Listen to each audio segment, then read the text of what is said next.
નમસ્કાર। જ્યારે ભારત અને પાકિસ્તાનનું વિભાજન થયું, અંગ્રેજો જતા જતા દેશના બે ટુકડા કરી ગયા। તે સમયે કાશ્મીરનો મુદ્દો શા માટે ઉકેલાઈ શક્યો નહીં? જો તે સમયે આ મુદ્દો ઉકેલાઈ ગયો હોત તો કદાચ પાડોશી પાકિસ્તાનના આતંકવાદ અથવા ભારતને આ રીતે લોહી લુહાણ કરવાના ષડયંત્ર શક્ય ન બન્યા હોત। તો આ શા માટે થયું? આ અંગે બે મુખ્ય બાબતો હતી।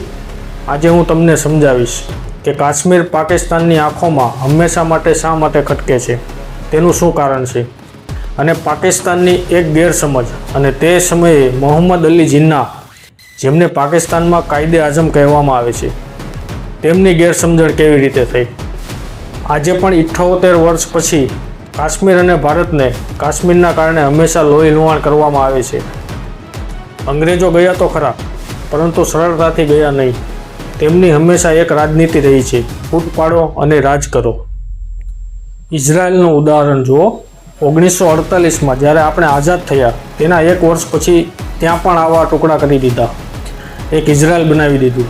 જ્યારે વિભાજન થયું ત્યારે વિભાજનનું સૂત્ર એ હતું કે જે વિસ્તારમાં મુસ્લિમ બહુમતી હોય તે પાકિસ્તાનમાં જાય અને જે વિસ્તારમાં હિન્દુ બહુમતી હોય તે ભારતમાં રહે। ધીમે ધીમે બધા રાજ્યો બેઠા, વિભાજન થતું ગયું। ભારત અને પાકિસ્તાનના નકશા દોરાતા ગયા, રેખાઓ ખેંચાતી ગઈ। હવે વાત આવી કાશ્મીરની। કાશ્મીર તે સમયે એકમાત્ર એવું રાજ્ય નહોતું જે આઝાદ થયું હતું। ઘણા રાજ્યો અલગ અલગ રિયાસતોમાં હતા। રાજા હરિસિંહ કાશ્મીરના રાજા હતા અને 1947માં કાશ્મીરની 70% વસ્તી મુસ્લિમ હતી।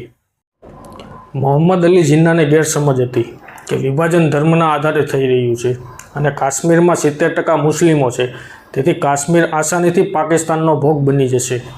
આમાં કોઈ શંકા નહોતી અને તેથી તેઓ નિશ્ચિંત હતા।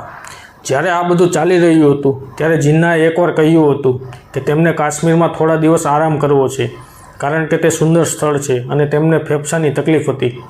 પરંતુ જ્યારે આ સંદેશ રાજા હરિસિંહ સુધી પહોંચ્યો, તેમણે કહ્યું કે મોહમ્મદ અલી જિન્ના અહીં પ્રવાસી તરીકે અને મહેમાન તરીકે પણ આવી શકે નહીં, કેમ કે તે સમયે વિભાજનની આગ ફેલાઈ હતી।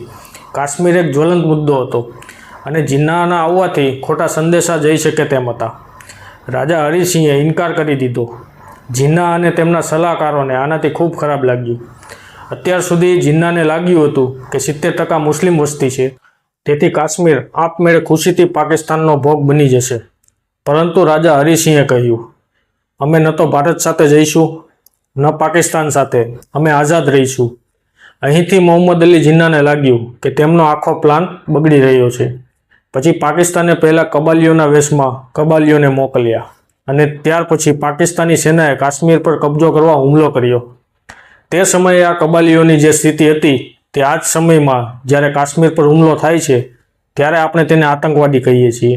બંને સરખા હતા। આ સ્થિતિ એવી બની કે કાશ્મીર કદાચ કબાલીઓ અને પાકિસ્તાનના હાથમાં જતું રહ્યું। ભારતની સામે મજબૂરી એ હતી કે કાશ્મીર અથવા રાજા હરિસિંહ તે સમયે ભારતનો ભાગ નહોતા, તેથી તમે તેને બચાવી ન શકો, સેના પણ ન મોકલી શકો। જ્યાં સુધી રાજા હરિસિંહ પોતે ન કહે અને નક્કી ન કરે કે કોની સાથે જવાનો નિર્ણય છે, ત્યાં સુધી કંઈ પણ કાર્યવાહી ન થાય। અને અહીંથી 78 વર્ષ પહેલાં આ વાતની શરૂઆત થઈ। 78 વર્ષ પછી આજે પણ પાકિસ્તાનને કાશ્મીર આ જ રીતે ખટકે છે। 78 વર્ષ પહેલાં એક કબાયલી હુમલો થયો જે 1 વર્ષ 2 મહિના 1 અઠવાડિયું અને 3 દિવસ સુધી ચાલ્યો, જેણે જન્નતની તસવીર બદલી નાખી, જેણે જન્નતને બરબાદ કરવાનો પાયો નાખ્યો, જેણે પહેલીવાર મુજાહિદીનને જન્મ આપ્યો। જ્યાં સુધી કાશ્મીરનો મુદ્દો ઉકેલશે નહીં ત્યાં સુધી શાંતિ સ્થપાશે નહીં। આખો વિડીયો જોવા માટે ધન્યવાદ।